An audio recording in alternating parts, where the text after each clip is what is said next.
Watching the Rickvanman channel, you are.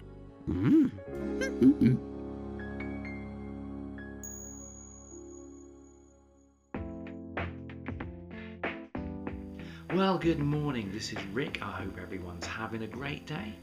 Okay, just want to say a big thanks to everybody who left some really great comments on my last video, which was the van reveal video. I had some really great comments, and yes, I had been watching Top Gear for pretty much most of the week before I made that video, so there was a little bit of an influence there.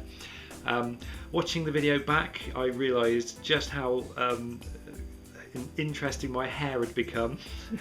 My niece decided to call it the red squirrel look. So hence I got a haircut yesterday. Now it's been an absolutely bonkers week. The van's been in and out of the garage a couple of times, just getting a few little niggly little things sorted out. So you know that's all sorted now. I've spent most of this week just putting little touches and stuff on the van, just sort of personalising it, making my own. As you can see beside me here, hopefully, the insulation kit finally arrived yesterday, quite late on in the day. Unfortunately, they only sent one roll of soundproofing, so apparently there's another one on the way. But basically, the soundproofing consists of this kind of like mylar covered bubble wrap, and what you do is you stick that using this stuff, which is spray-on adhesive, and you stick this to the metal wall of the van. Then you spray the adhesive onto this, and then you stick the soundproofing on, and then you spray this adhesive glue onto the soundproofing, and you stick another layer of this on. And that, apparently, according to this company that actually does motorhome conversions, that's what they do for their insulation, and it works very well. So I'm going to be starting on that later today, and hopefully I'm going to be including that in this video. A couple of questions I did get in some of the notes on the last video was, where are we? What's the gas mileage? What does it do to the gallon? I originally quoted 54, but I just looked it up this morning, and the official extra urban MPG for the new van, for the Nissan, is 58.85 miles to the gallon, which is not bad at all.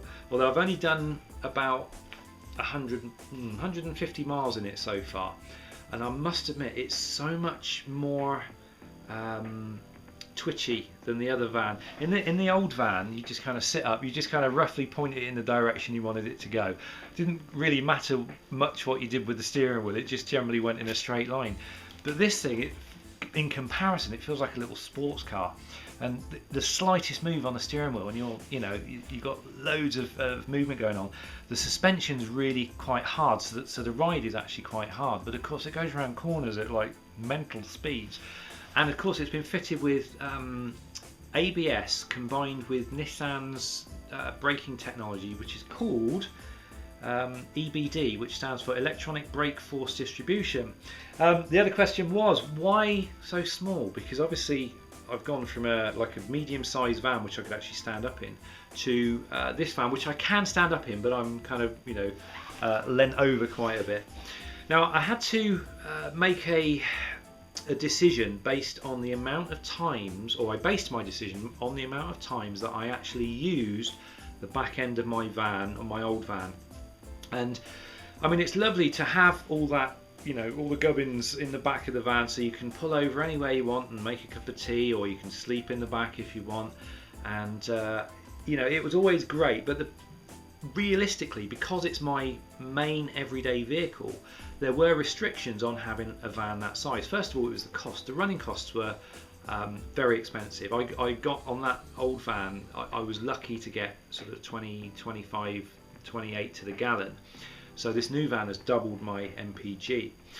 Also, height barriers. There were lots of car parks and things that I couldn't go in because the van was too high. And again, I haven't got that problem with this new one. So it was basically costs and restrictions. But also, just generally speaking, the amount of times I went into the back of my old van per year wasn't actually that many. The number of times I pulled over and made a cup of tea, I could probably count on two hands. And the number of times I actually slept in the back of that van, each year, you can count on one hand. So I kind of had to weigh that up against, you know, getting something smaller, but still being able to do the same things in a smaller van. But it just means you got less, you know, less head height. But everything else, you know, is a plus. So that's ultimately what made me make the decision to go for a smaller van. And so far, I haven't regretted it. Although saying that, I haven't actually built any of the units or anything to go in the back yet. So I haven't really been able to sit in the back of this new one and sit down and make a cup of tea. That will be the acid test. That will be, you know, the day I can sit in the back of my van on a little seat and make a cup of tea will be the day I decide whether getting the smaller van was a good decision or not. Okay, that's enough of me jabbering on. I think what I'm going to do actually is I'm going to stop this video here, just have it as a little video log, and then I'm going to go out to the van now and I'm going to start on, hopefully, the installation process, and then I shall make that as a separate video. So I'll catch up with you in that video. Thanks for watching, have a great rest of the day, and I will see you very, very soon. Take care.